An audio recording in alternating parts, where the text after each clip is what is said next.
I'd like to just quickly say this as nicely as I know how to say it. There's something I want to say that I've been holding back for a while. When it comes to the name of the Father, name of the Son, if I stand before the Most High one day, let's say on that great day of judgment, and I find out that I was too careful, that I was too dogmatic, that I was doing too much,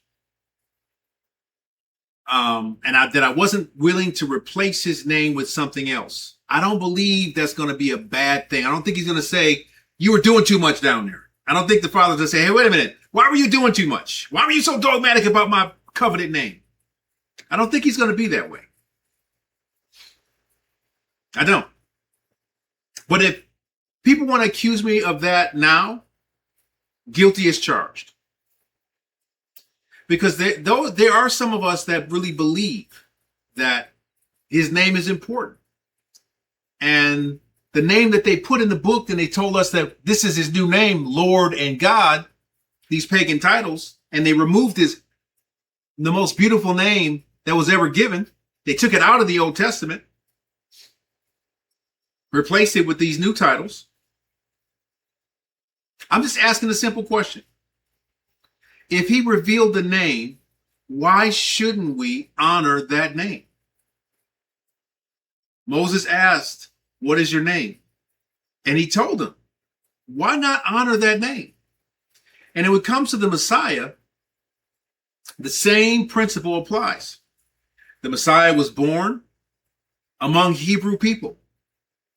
They spoke Hebrew, not Greek, not Aramaic, not English. They spoke Hebrew. That was their first language. And the name Yahushua has meaning. His name declares that his purpose is destiny, and it actually means the salvation of Yahuah. Think about that. The Father's name is prophetically and phonetically carried within the name of the Son. There's a beautiful picture even when you look at your own name, right? When you consider your own name, your earthly name. You got a first name that identifies you as a person. Your last name, although it does still identify you as a person, it also honors and respects your lineage, right? Your family, your genealogy, your relatives who came before you. Likewise, the name of Yahushua does not merely give us his identity as the Son. His name bears witness to the Father's name. It's right there in his name. Yahusha, Yahuah, the salvation of Yahuah. And Acts 4:12 says, there's no other name under heaven given to us whereby we must be saved. He didn't say you should or could or might want to use it. He said you must use this name. There's no other name whereby we must be saved. Let that sink in for just a second. The name is not an option. The name is not something that you can change a letter, change the sound, remove the Father's name from the Son's name. It does matter. And if you say, well, you're doing too much, maybe I am.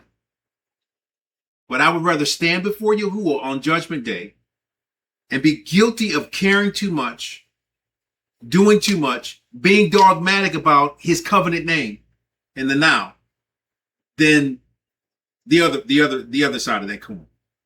I'd rather search too deeply than not search at all.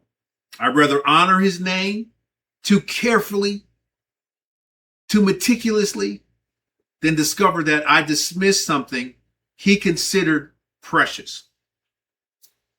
I'd rather walk toward the light that I'm in than hold to my tradition. Because at some point, we will all be judged according to the light that was given to our generation. 100 years ago, this name was not even on people's lips. Now, all of a sudden, it's everywhere. Google it. You don't believe me? Google it. Every generation is responsible for the revelation, the light that they have, and not the light of the future generations, only the light that we have, right? Once truth is revealed, you have a decision to make. Will I follow the light wherever it leads? Or will I say, you know what, that's too much. I ain't doing all that. They crazy. It don't really matter. Casual. You're too casual. Remember the 10 virgins. All 10 were waiting for the bridegroom. All 10 had oil. All 10 had lamps. All 10 were in their bridal apparel. All 10 were virgins, means they were pure.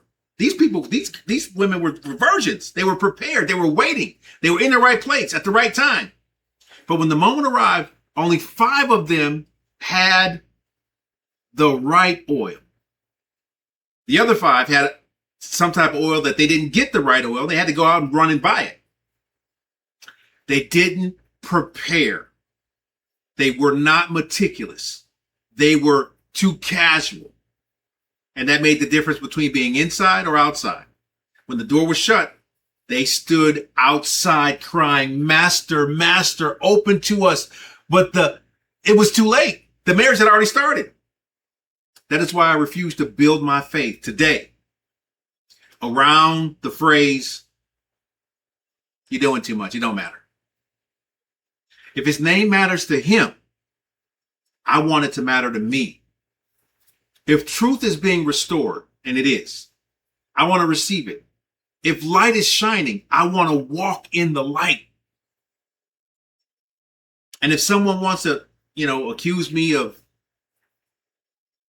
being radical, a zealot for the name, man, that's a badge I will wear with honor. Because the name of Yahuah and proclaiming the name of Yahusha, man, I'm guilty. Guilty. But I tell you what, I'd rather be guilty of doing too much than stand before him and discover I didn't do nearly enough. I didn't care nearly enough. I was too casual.